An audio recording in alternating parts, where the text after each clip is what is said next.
Hai semuanya. Berjumpa lagi bareng Mimin Noba di sini. Mimin ucapkan terima kasih ya untuk para sobat Noba yang sudah memberikan support dan kesetiaannya sampai sejauh ini. Dan juga Mimin tidak akan bosan-bosan minum pil Tika Dewa agar terus kerja membawakan episode-episode berikutnya dari BTTH Keabadian Kaisar. Pokoknya jangan bosan-bosan untuk terus mengikuti kelanjutannya. Kalau tidak, Mimin akan membuat kalian tidak bisa tertawa atau menangis. Let's go, mari kita masuk ke dalam ilusi seni radionya.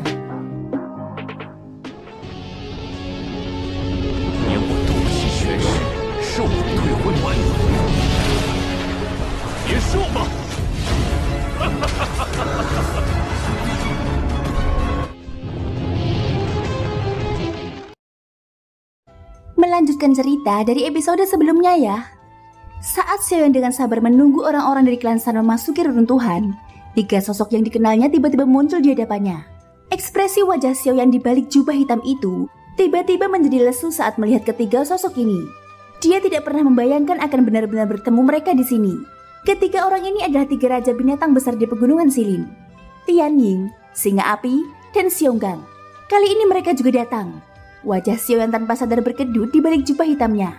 Dia tidak menyangka bahwa ketiga orang ini benar-benar tertarik dengan reruntuhan kuno. Jika pada waktu biasa, Xiaoyan mungkin merasa senang di dalam hatinya. Namun situasi saat ini menyebabkan Xiaoyan tidak dapat tersenyum. Meskipun 2 hasil yang menyedihkan dari 2 kali sebelumnya, masih ada sejumlah ahli bandi yang mengikuti klan San saat mereka terbang turun. Kepala-kepala yang padat itu seperti belalang yang lewat. Trio Tianying adalah 3 dari sejumlah ahli bandi yang tak terhitung jumlahnya ini. Meskipun aura orang-orang ini cukup mengejutkan, dari cara Xiaoyan melihatnya, itu tidak berarti bahwa orang-orang ini akan berhasil memasuki reruntuhan. Sebaliknya, semakin banyak bandi yang ada, semakin banyak ahli bandi yang akan terkikis oleh kabut darah. Pada saat itu jika mereka meledak, bahkan dengan kekuatan kelompok Tianying akan sulit bagi mereka untuk bertahan hidup. Ketiga orang ini benar-benar berani.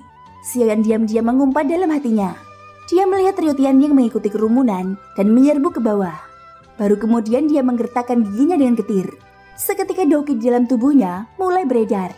Dalam sekejap mata, Xiaoyan yang berada di antara kerumunan langsung menghilang dari ruang kosong.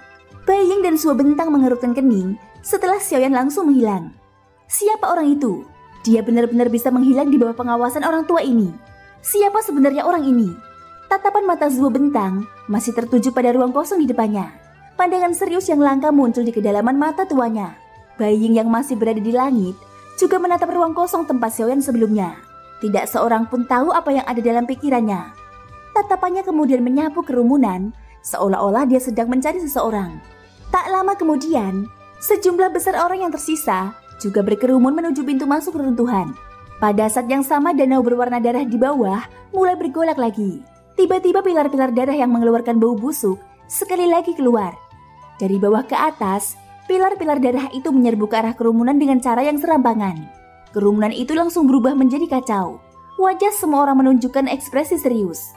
Satu persatu mereka mengangkat doki di dalam tubuhnya dan segel di telapak tangan mereka berubah. Dalam sekejap mata, seluruh langit telah ditutupi oleh berbagai jenis keterampilan Dou yang kuat. Dengan contoh sebelumnya, semua orang sudah siap. Untuk menghadapi pilar-pilar darah itu, mereka sudah melakukan semua persiapan yang diperlukan. Namun mereka jelas meremehkan betapa menakutkannya pilar darah itu. Meskipun ada banyak ahli bandi yang hadir, mereka semua hanya mampu menghancurkan sebagian kecil pilar darah dengan kekuatan gabungan mereka. Pilar darah yang tersisa menggunakan metode yang paling kuat untuk menghancurkan berbagai keterampilan Dou. Tak lama kemudian, banyak bandi yang tertembus oleh pilar darah. Pilar darah itu sangat aneh. Bahkan jika tidak melukai organ vital apapun, itu akan memancarkan daya hisap yang akan langsung menyerap darah seseorang. Jadi saat ini sebagian besar bandi yang hadir telah meninggal karena darah mereka dilahap oleh pilar darah. Di antara kerumunan yang kacau, Tianying dan 2 lainnya adalah bandi bintang 9. Kekuatan mereka sangat luar biasa. Selain itu mereka bertiga memiliki kerjasama tim yang hebat. Oleh karena itu mereka tidak terluka oleh pilar darah dalam waktu singkat. Akan tetapi ini tidak berarti mereka akan mempunyai kesempatan memasuki reruntuhan kuno. Di atas danau darah, banyak pilar darah melesat seperti ular piton raksasa. Setiap kali pilar darah melesat menembus langit, 1 atau bahkan lebih bandi akan tertusuk dadanya. Dalam sekejap mata, kurang dari 100 bandi yang tersisa semakin berkurang. Sebagai salah satu dari 4 klan besar, wajar saja jika klan San dapat dengan mudah menghindari pilar-pilar darah itu dengan San Suo yang memimpin kelompok. Sedangkan untuk 10 Daudi lainnya, mereka mengandalkan kekuatan besar mereka dan tidak terluka sama sekali. Adapun para bandi itu, kecuali sejumlah kecil kelompok, semua kelompok lain yang sendirian tidak dapat menghindari dari sasaran pilar darah. Tubuh Tianying terlempar kembali setelah teknik daunnya hancur. Di belakangnya, Singa Api dan Xionggang sekali lagi menyerang. Teknik dao yang dahsyat berulang kali menghantam pilar darah yang menyerbu. Pilar darah itu akhirnya hancur oleh kekuatan gabungan dari ketiga bersaudara setelah jarak 10 kaki. Namun sebelum mereka bertiga bisa mengatur nafas, danau darah di bawah sana kembali bergolak. Beberapa pilar darah melesat lagi. Kali ini mereka tampaknya memiliki target saat menyerang dengan dahsyat ke arah kelompok Tianying. Sialan, benda aneh ini tidak ada habisnya. Tidak peduli berapa banyak yang kita hancurkan, benda ini akan tetap keluar dari danau darah ini. Singa Api tanpa sadar mengutuk keras. Dia bertukar pandang dengan Tianying dan Xionggang di sampingnya dan buru-buru membalikkan tubuhnya. Pinggangnya berputar dalam lengkungan aneh dan nyaris terkena 3 pilar darah yang menyerbu. Kita harus cepat. Kita harus menjadi yang pertama memasuki runtuhan itu sebelum pilar darah ini menyerang kita. Ekspresi Tianying sangat serius. Kekuatan pilar darah ini membuatnya merasakan ketidakberdayaan yang belum pernah dirasakan sebelumnya. Saat ini serangan yang kuat tidak berguna. Oleh karena itu ia hanya bisa mengandalkan kecepatan untuk meraih kemenangan. Saya akan menundanya. Kalian berdua harus mundur dulu. Xionggang meraung marah. Tubuhnya tiba-tiba bergetar dan doki berwarna kuning tanah langsung menyembur keluar. Doki itu dengan cepat menggumpal di permukaan tubuhnya dan berubah menjadi baju besi tebal.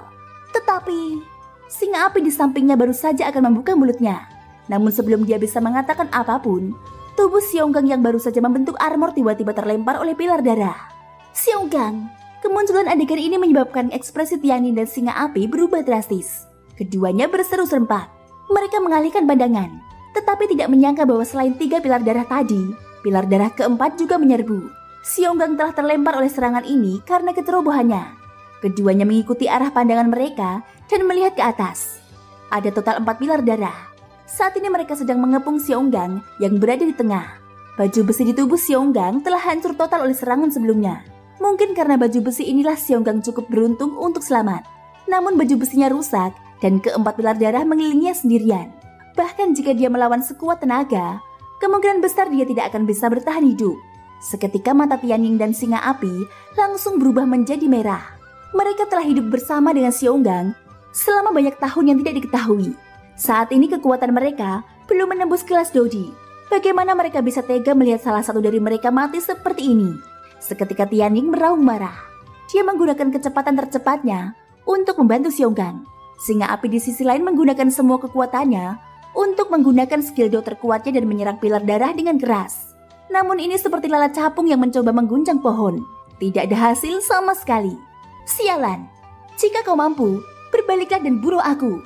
Selain geram, mulut Singa Api juga mengeluarkan raungan marah. Namun keempat pilar darah itu tetap acuh tak acuh. Xionggang yang dikelilingi oleh mereka tidak hanya baju besinya yang rusak, tetapi menerima serangan sebelumnya. Tetapi tubuhnya juga mengalami cedera yang cukup serius. Pada saat ini dia juga dikelilingi oleh keempat pilar darah itu. Tidak ada cara baginya untuk mundur. Wajah Tianying memerah. Doki dalam tubuhnya telah beredar hingga batasnya. Namun masih ada jarak antara dirinya dan Xionggang. Pilar darah itu tampaknya tidak dapat terus menunggu. Tubuhnya yang merah terang tiba-tiba terpelintir. Segera setelah itu ia menghantam Xionggang dengan kecepatan seperti kilat. Xionggang merasakan ketidakberdayaan di hatinya saat melihat pilar darah menyerbu ke arahnya. Dia tahu bahwa pada jarak ini akan mustahil baginya untuk pergi, bahkan jika dia mau. Dari apa yang terlihat saat ini, selain menunggu kematian, tidak ada yang bisa dia lakukan untuk melawan. Tidak, wajah Singa Api dan Tianying tampak gila. Ekspresi wajah mereka menjadi tidak biasa karena kesedihan dan kemarahan di hati mereka. Namun sekeras apapun mereka mencoba, pada akhirnya itu sia-sia. Kematian Xionggang sudah pasti. Mengingat jarak di antara mereka berdua, mustahil bagi mereka untuk mengambil tindakan apapun untuk menyelamatkan situasi. Xionggang perlahan menutup matanya. Mungkin ini bisa mengurangi rasa sakit yang harus ia tanggung nanti. Saat Xionggang memejamkan matanya, hatinya entah kenapa teringat pada Xiaoyan. Namun dia juga tahu bahwa Xiaoyan telah meninggalkan pegunungan Silin. Tepat ketika Xionggang baru saja menutup matanya dan siap menemui ajalnya, suara gemuruh yang menggema di langit tiba-tiba terdengar. Tak lama kemudian, serangan dahsyat pilar darah itu meleset. Hahaha, saudaraku, belum saatnya untuk putus asa. Kalau kamu tidak mencoba, bagaimana kamu tahu bahwa itu pasti akan gagal? Suara tawa lembut yang familiar terdengar dari samping telinganya. Tiba-tiba pikiran Xiaogang bergetar hebat. Matanya yang tertutup rapat langsung terbuka. Dia melihat wajah tampan berdiri santai di depannya. Adegan ini sontak saja membuat pupil mata Xiaogang tiba-tiba menyusut. Emosi dalam hatinya juga mencapai puncaknya. Hatinya dipenuhi rasa tidak percaya saat dia menatap Xiaoyan di depannya. Beberapa saat kemudian, suara serak Xiaogang perlahan berbicara. "Kamu, Xiaoyan." Xiaogang baru saja melontarkan kata-kata ini dari mulutnya ketika ekspresi Xiaoyan yang mengenakan jubah hitam langsung berubah. Dia buru-buru memberi isyarat agar Xiaoyan tetap diam. Xiaogang bereaksi cepat dan menganggukkan kepalanya. Wajahnya yang agak sederhana dan jujur kini dipenuhi dengan senyum gembira. Dia tahu bahwa karena Xiaoyan telah muncul, tidak akan menjadi masalah bagi mereka bertiga untuk memasuki reruntuhan kuno. Meskipun mereka tidak benar-benar berinteraksi dengan Xiaoyan untuk waktu yang lama, mereka tanpa sadar telah menjadi teman satu sama lain. Selain itu, kekuatan Xiaoyan membuat mereka merasa percaya diri. Ini terutama terjadi setelah insiden di Tembok Timur, tepat Xiaoyan memasuki pedalaman Silin. Mereka bertiga sangat percaya pada Xiaoyan di hati mereka. Tampaknya selama masalah apapun diletakkan di depan Xiaoyan, itu akan mudah diselesaikan. Hahaha, aku benar-benar tidak menyangka kau akan muncul di sini. Aku benar-benar harus berterima kasih padamu karena telah menyelamatkan hidupku. Jika bukan karenamu hari ini, aku khawatir aku yang sekarang akan berada di bawah pilar darah itu. Wajah Xiaogang yang agak pucat dipenuhi dengan senyuman saat dia berdiri. Dia menghirup udara dalam-dalam dan pikirannya dengan cepat pulih dari kejadian sebelumnya. Setelah itu telapak tangannya yang besar menepuk bahu Xiaoyan dengan keras. Tatapannya beralih. Di ruang kosong yang jauh, Tianying dan Singa Api juga telah menemukan keributan di sini saat ini. Melihat bahwa Xiaogang baik-baik saja, cahaya gembira terpancar dari mata mereka berdua. Tubuh mereka bergerak dan mereka buru-buru terbang mendekat. Keduanya mendekat dan melihat Xiaogang memang baik-baik saja. Baru saat itulah mereka berdua menghela nafas panjang lega. Hati mereka yang tegang juga tiba-tiba menjadi rileks. Hahaha, lihat betapa gugupnya kalian berdua. Apakah aku tidak baik-baik saja? Hahaha. Xiaogang tertawa saat melihat dua orang di depannya. Kau benar-benar orang yang keras kepala. Jika bukan karena campur tangan tepat waktu dari tuan ini sebelumnya, kemungkinan besar kau sudah menjadi jiwa yang mati di bawah pilar darah itu. Kau masih berani tertawa di sini. Kita seharusnya membiarkan pilar darah itu menerimamu lebih awal, ucap Tianying. Meskipun Tianying mengerti dalam hatinya bahwa Xiaogang hanya melakukan ini untuk meyakinkan mereka, dia tetap memarahinya. Setelah itu dia mengalihkan pandangannya dan menatap Xiaoyan, yang punggungnya menghadap mereka dan tubuhnya tersembunyi di balik jubah hitam. Tatapannya bertukar pandang dengan Singa Api di sampingnya.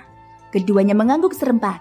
Segera setelah itu mereka menangkupkan kedua tangan mereka ke sosok manusia misterius berjubah hitam di depan mereka. Kami berdua berterima kasih kepada tetua karena telah menyelamatkan nyawa adik laki-lakiku ini, ucap keduanya. Xiaoyan yang saat ini berada di depan mereka tanpa sadar memperlihatkan senyum jenaka di wajahnya. Seketika dia perlahan berbalik di depan tatapan penuh hormat dari dua orang di belakangnya. Tak lama kemudian, wajah tampan yang familiar muncul di depan mata Tianying dan Singa Api. Hahaha, kedua kakak laki-laki ini, adik laki-laki ini benar-benar tidak dapat menerima hadiah besar dari kalian berdua, ucap Xiaoyan. Ekspresi wajah Tianying dan Singa Api membeku saat mereka melihat wajah yang familiar ini. Mereka berdua membuka mulut untuk berseru, namun Xiaoyan sudah bersiap. Saat mereka berdua berseru, kekuatan tak terlihat segera menyegel ruang kosong tempat mereka bertiga berada. Suara apapun di dalamnya secara alami terhalang. Xiaoyan, kata-kata yang penuh dengan keterkejutan keluar dari mulut mereka berdua. Ekspresi wajah mereka langsung berubah menjadi kegembiraan yang liar. Mereka tidak menyangka bahwa mereka benar-benar akan bertemu Xiaoyan selama perjalanan ke reruntuhan kuno. Xiaoyan, ini benar-benar kamu. Wajah Tianying dipenuhi rasa tidak percaya saat dia menatap Xiaoyan di depannya. Dia tidak menyangka bahwa Xiaoyan benar-benar akan muncul di pegunungan Silin. Singa Api di sampingnya juga melangkah maju dengan wajah penuh kejutan. Namun segera setelah itu dia sedikit mengernyit dan bertanya dengan nada agak ragu. Bukankah kau sudah melewati pegunungan Silin? Mengapa kau muncul di sini lagi? Mendengar ini, tidak hanya Tianying, bahkan Xiaogang di sampingnya juga tanpa sadar mengerutkan kening. Mungkinkah Xiaoyan di depan mereka tidak melewati pegunungan Silin?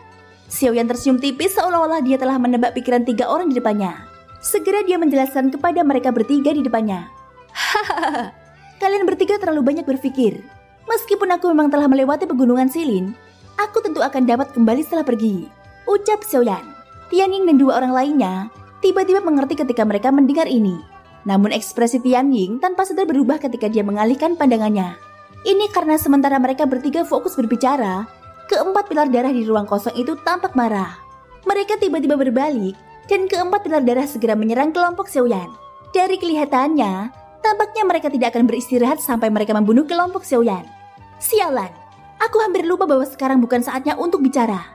Semua orang berhati-hati, makhluk sialan itu akan datang lagi. Suara Tianyin terdengar serius saat dia berbicara.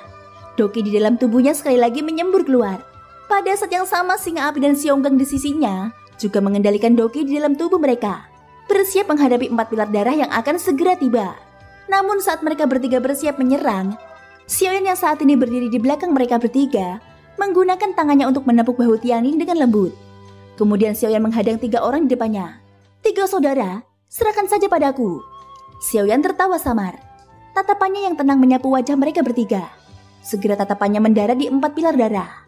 Tangannya yang berada di balik lengan bajunya perlahan mengepal. Amarah yang telah terpendam dalam dadanya sejak awal akhirnya menunjukkan beberapa tanda yang tidak biasa. Dia memperlakukan trio Tianyin sebagai teman-temannya dan tentu saja tidak ingin ada di antara mereka yang terluka. Namun Xionggang hampir kehilangan nyawanya karena pilar-pilar darah aneh ini sebelumnya. Seperti yang dikatakan Xionggang, jika bukan karena Xiaoyan secara kebetulan hadir hari ini, dia benar-benar tidak akan bisa bertahan hidup. Terlebih lagi Tianyin dan singa api bahkan mungkin mempertaruhkan nyawa mereka demi Xionggang. Ini adalah sesuatu yang tidak ingin dilihat Xiaoyan. Namun trio Tianyin tanpa sadar mengerutkan kening saat menghadapi tindakan Xiaoyan. Meskipun mereka memiliki sedikit pemahaman tentang kekuatan Xiaoyan yang sebenarnya, kekuatan pilar darah ini bahkan lebih menakutkan daripada angin dingin di bawah tembok timur saat itu. Jika Xiaoyan ceroboh, bukankah itu? Xiaoyan, kita... Namun tepat saat Tianyin hendak membuka mulutnya, Xiaoyan tertawa pelan. Dengan paksa menghentikan kata-kata yang hendak mencapai mulutnya. Hahaha, apakah kakak Tianyin tidak percaya dengan kemampuanku? Ucap Xiaoyan. Seketika Tianyin melirik singa api dan Xionggang di sampingnya. Ia tanpa daya tertawa getir. Ketiganya menggeser kaki mereka sedikit, memberi Xiaoyan ruang di depan mereka. Pada saat yang sama, selain kelompok ahli bandi di dekat danau, kelompok ahli bandi lainnya di udara kosong sedang melihat trio Tianyin di bawah dengan wajah ragu. Ketiga orang ini sebenarnya masih berdiri di sana dengan linglung ketika mereka melihat pilar darah menyerbu ke arah mereka. Apakah mereka mencari kematian? Tentu saja selain para ahli bandi ini, mata para elit Daodi yang hadir termasuk Zuo Bentang dan Bai Ying telah tertuju pada Xiaoyan berjubah hitam di bawah. Tidak seorang pun dapat mengatakannya. Tetapi mereka menyadari bahwa alasan mengapa trio Tianyin minggir kemungkinan besar karena orang misterius berjubah hitam ini akan campur tangan secara pribadi. Siapa sebenarnya orang ini? Bahkan aku tidak bisa mendeteksi auranya. Mata Zuo Bentang waspada saat menatap Xiaoyan di bawah. Tanpa sadar dia berpikir pelan dalam hatinya. Pada saat yang sama hati Bai Ying juga dipenuhi keraguan saat menatap Xiaoyan. Xiaoyan yang ditutupi jubah hitam tampak tenang saat ia menghadapi 4 pilar darah yang akan tiba di depannya. Tianyin dan 2 lainnya di belakangnya tanpa sadar merasakan gelombang kekhawatiran di hati mereka. Sebuah pikiran melintas di benak Xiaoyan dan Doki di dalam pusaran meridiannya mulai beredar. Mengikuti kendali Xiaoyan, benang-benang kekuatan teknik kehampaan jalan besar secara bertahap muncul di ruang kosong. Tak lama kemudian, 4 pilar darah itu tiba di depan kelompok Xiaoyan. Xiaoyan tiba-tiba melambaikan tangannya di balik jubah hitam itu. Kekuatan jalan besar yang hitam pekat dengan cepat mengembun di ruang kosong itu dan langsung berubah menjadi 4 tenda hitam pekat. 4 pilar darah bertabrakan hebat dengan 4 tenda yang tiba-tiba muncul. Namun pada saat berikutnya, pemandangan yang diharapkan dari tenda-tenda yang meledak itu tidak terjadi. Sebaliknya keempat pilar darah itu benar-benar menghilang saat mereka bersentuhan dengan tenda-tenda itu. Seketika mata semua orang tercengang. Banyak tatapan yang dipenuhi rasa tidak percaya menatap tajam keempat pilar darah yang menjulang ke langit. Namun ketika keempat pilar darah itu benar-benar menghilang ke dalam tenda, semua orang memfokuskan pandangan mereka.